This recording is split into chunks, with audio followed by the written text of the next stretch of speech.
Ciao, Ciao, come ti chiami? Gianni, Cognome? Tetti, Età? 32. Professione?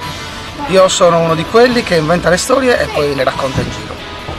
Se io ti dico la parola omofobia, tu cosa mi rispondi? Paura. Conosci una persona omofoba?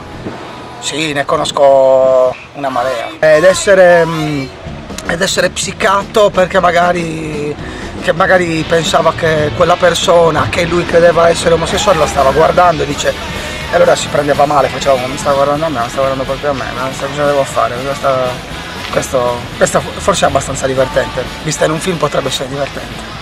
Io ci sarò perché Diritti al Cuore 2012 è un appuntamento importante per la crescita della nostra città.